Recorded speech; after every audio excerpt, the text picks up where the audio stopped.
Yeah, I think the basics around co-investment are the realities for a country like Australia, where you have almost no tariff barriers, you have zero manipulation of currency, and every country in the world, Jackson, does one of two things, and sometimes both. They either do have that big wall, or they co-invest to attract literally billions of dollars of automotive capital. The UK has that model with the Regional Development Fund. Over $1 billion of automotive investment in the UK just in the last 12, 15 months. And that seems to be a model that works for this country as well.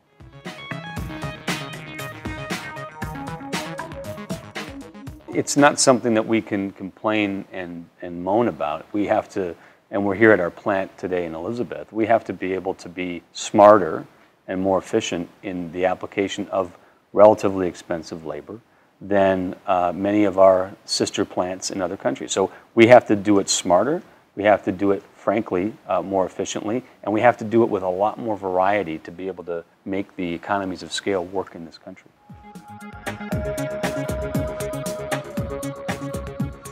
The co-investment program is $1 billion from General Motors, $275 million from the Aussie government, and then in terms of the ROI for the Australian taxpayers, about $4 billion of economic activity over the life cycle of these investments.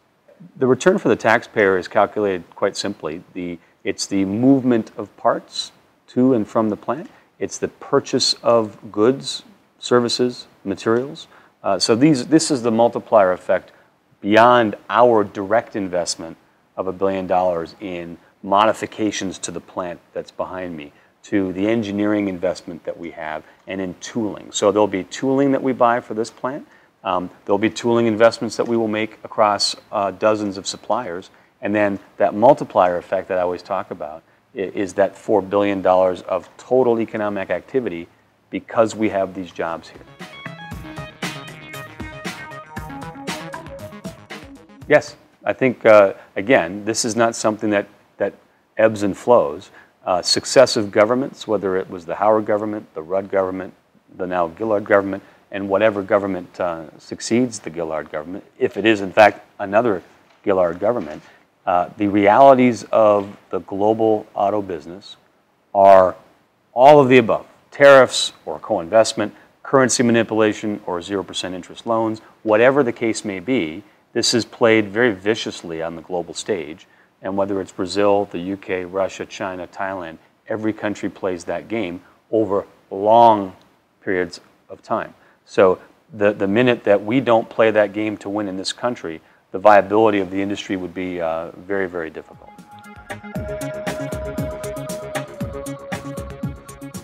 Oh, it's substantial. We are one of the higher cost, if not the highest cost, assembly plants in the world. Because frankly, whether it's a can of Coca-Cola, a cheeseburger, an hour of labor, these things are very expensive in Australia, particularly as we sit geographically in Southeast Asia. Obviously, we are more expensive to do this than any other place. So we have to be smarter. We have to be pretty nimble.